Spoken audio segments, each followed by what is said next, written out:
Okay, define mean, median, and variance for continuous random variables. So this is going to be 15B, C, and D.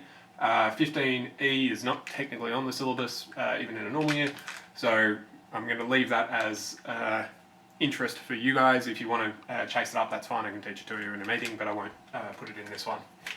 Okay, so we're familiar with the idea of expected value, which you can loosely call the mean, and we're familiar with the idea of variance in discrete.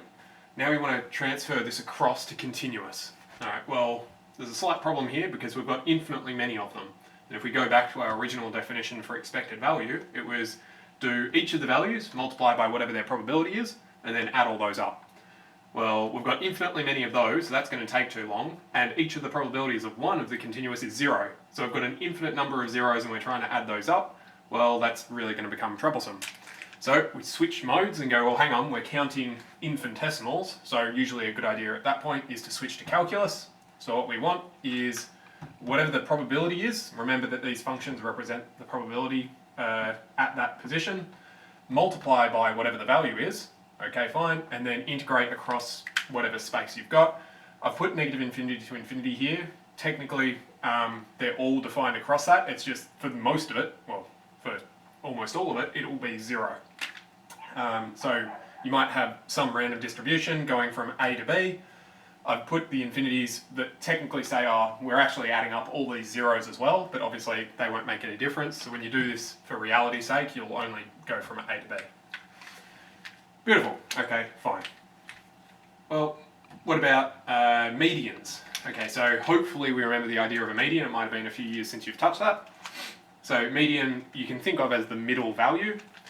Well, that would just be where half of our data is to the left, half of our data is to the right, or in this case, half of our probabilities rather. So if we look at this and we think about it, well, that's going to be where our integral is half of the total value, and since this is always 1, it'll be exactly half. Okay, well, super roughly, that looks like it might be about there, maybe a bit further across. Something like that. So I'm suggesting that this area is roughly equal to that area by I. Obviously by I is not good enough. So we do our integral. We want the whole integral to equal a half. Now, interestingly, we could go from A to this point, which I'm going to call M. M for median or middle, whichever you prefer. Okay, I want to go from A. Keep in mind, I've done this a bit more technically, all the way from negative infinity. These are all zeros, so it doesn't really matter. In reality, I'm just going to go A to M. Great, that should be a half. Or I could count backwards. I could go, well, hang on, going from M up to B should be a half as well. So you can go the other way around. Particularly if you've got hybrid functions, then you're going to have to, then there might be a reason to evaluate one over the other. So for example, if you had one function that ended here, the other function started, and then it went to there, it'd be easier to do the right side than it would be to figure out this side and then add on this extra chunk. So that's that. So you've got multiple ways of doing that. Cool. Concept of a percentile. This is a little bit fiddly when you first hear it, but it's not that bad in the end. All a percentile is, so the median is the 50th percentile. So it just means that 50% of the data is below it. So if I was talking about the 90th percentile, that would mean that 90% of the data is below that. So let's say maybe here. So that point P, right? Actually, I should have done that in green, doesn't matter. That point P means that from point P down is 90% of my space, and then 10% is above it. So that would be called the 90th percentile. So I'll just put a 90 as a subscript there. Great, how do we figure that out? Well, it's a really similar idea to the median. You're just taking the areas, so I want the area from here to there, so as far left as I go up to this point, which I'm going to call P. That integral across this function should equal whatever my percentile is. Keep in mind the 90th percentile, this would be 0.9 because you're talking about percents. Alternately, same as with median, you'd go the other way around. So I could say from the top down, it would be 1 minus the percentile. So 1 minus 0.9 or 0.1. So that's not so bad. Variance is a little less obvious how you get there. because before we had, okay, the value just stays the same, and then the sum across the probabilities, that's the integral across the function. So that pretty much has a straight analog. This is not so much. There is a proof in the book if you desperately want to expand this out and see where it exactly comes from. For the vast majority of people, they're not that interested in statistics, which is fine, everyone to their own. So this happens to be equal to this. It's not that hard to see where it comes from if you're curious about it, but I'm just going to leave it at that and just go, here's a gospel given. Beautiful. Okay, let's try to do all of these with an example. So I've got the function x squared by x minus 1 square from 0 up to some amount. So the first thing I need to do is make sure it's a probability distribution function, okay? We sketch this thing, turns out it looks something like that. This would come up on the other side, but I'm only looking at 0 up. Great, well, the integral across this thing should equal 1 if I'm a probability density function. So we should get from 0 to, I'm going to call that a, since it's called a up there, of my function should equal 1, okay? We can solve, you could try to solve this manually, it will be painful. We're going to do this with a cas. So solve this with respect to, solve this for the variable a, and it spits out super roughly 2, it's 1.98 something I think it was. Let's check, 9829. Something. I'm just going to refer to this as 2 from now on, just because it's close enough for our purposes. Beautiful. All right, I want the expected value now. Okay, well, we can just run our definition for that. So, expected value is integral between 0, and I'm going to write a, roughly 2, x times our function, which was all of that guy, x squared, x minus 1 squared, dx. Beautiful. Yes, yes, yes, cool. Again, we can do that on a cas. So, calculus integral from 0 to this number. Maybe I shouldn't actually, I'll go 1.9829 just to keep a bit of accuracy. 29 up here. Something. There's a bunch of zeros after that, so it should be close enough for our purpose. Cool, x cubed effectively times, times x minus 1 square. 2 with respect to x. Yes, yes, go. And it turns out that is, roughly 1.733. 3, and some other garbage numbers which I don't particularly care to write. So 1.73-ish. Beautiful.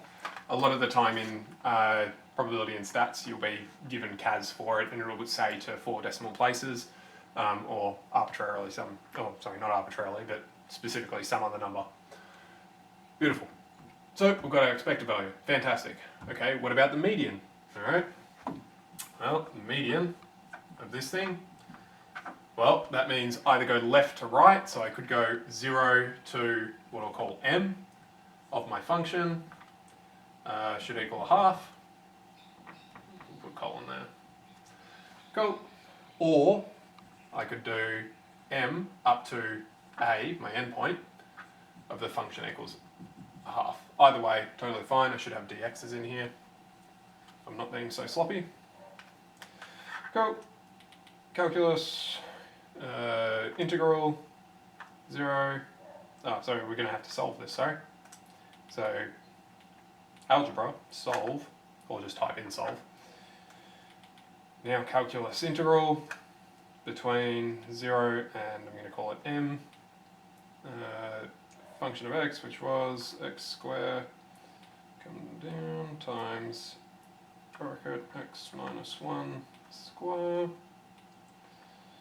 X equals, did I do it the right way? Yep, equals 0.5, because we're doing median, weren't we? Yep. With, solving for m. Enter, gives us roughly 1.7 8.121. That'll do. Cool. Alternatively, we could go the other way around. And just for my own amusement, I'm going to put in, and I'll sub A as, what was it, 1.9829. We should get an ever so slightly different result. Yeah, we do. It's different in the 1, 2, 3, 4, 5, the 6th decimal place. So we don't have to worry too much. And if I was to be super lazy and put in a 2 instead of 1.98, then we get 1.84. So it's still only in the in the 2nd decimal place. So I had to do quite a bit of rounding before that mattered for this particular case. Beautiful. So that's all good. Okay. Find P 90th percentile. Okay. So I'll call this 90th of x, just to give it a name. Well, I could go from 0 to P of f of x dx equals 90th percentile, so 0.9, or I could go the other way around from P up to A, f of x dx equals 0.1. Either way, we should get the same answer if we're doing everything typed in correctly. 0. What I have? 1. M roughly equals 1.974, 0-ish. Cool. And just to double check myself, and this is one of the other good things, you can do it 2 ways to make sure that you're getting the same result. 0 up to M. Oops. Can change that to a 0.9. Gives me 1.9. Ooh, that's a little bit off. 1.955. We had x squared, x minus 1, yes. 0 to... Oh, because I typed in this one with a 2 instead of a... So that should have been 5545. Dot, dot, dot. And this 2 should actually have been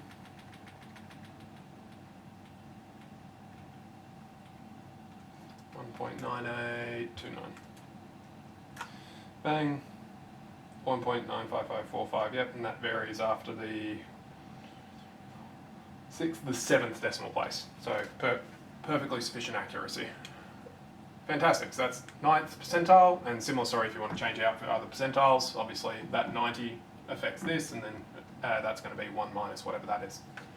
Cool. Variance. Definitely don't want to have to do this thing by hand. Where'd it go? There it is. Cool. So from 0 to A, we want x minus. Now, mu, we've got to remember, was our expected value, which was somewhere.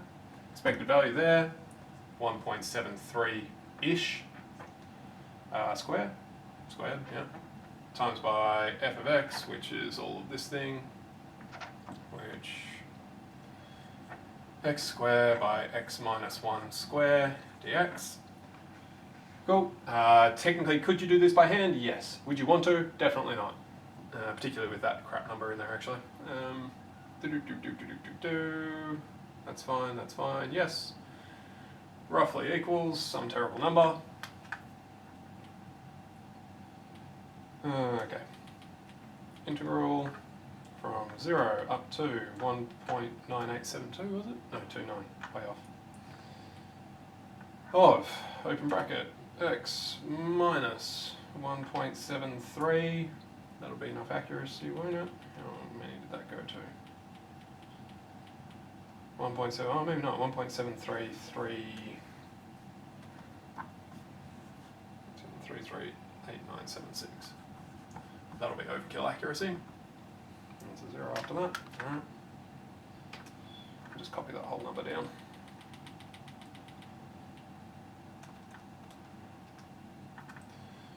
Cool, that thing squared multiplied by, we got that, yep, it's fine. X squared multiplied by x minus 1 all squared. Yes. Respect to x, yes, yes, go. Oh, syntax error, that's always good. I missed something. Oh, I haven't put in with respect to x. Cool, roughly equals 0.08 something something something 156. Yuck. Got which numbers. Fantastic, and then if we want standard deviation, it's just the square root of that. Variance will roughly equal 0.28559. Something, something, something. Okay. Beautiful. So that's that. Most of this stuff, it's not that bad. First thing you should pretty much always do whenever you've got one of these questions, draw the graph however you can. Make sure you've got your edges and this thing actually obeys what it should do for a probability density function, always positive and the area is 1. Go. These formulas are all on your, this formula and this formula are on your formula sheet. I don't actually think median is, and percentile definitely isn't. These aren't that hard to remember though, because you're literally just finding the area up to a point, so that's nice and straightforward. Doing these manually is a little bit more tedious because this m will turn up in your actual function, so you have to do a bit more algebra, but it's not the hardest thing in the world. We've done that a million times before, and obviously if you've got your CAS, it'll spit straight out, and for the most part, most of these kinds of questions, particularly obviously if you get numbers like this, they have to be on your CAS because you can't do them manually in a timely fashion. So that's 15B, C and D. If you've got any questions at all, obviously email me. Again, 15E, you're welcome to have a look at and have a go at, but it's not strictly on the course. Cool. Best of luck to you. Cheerio.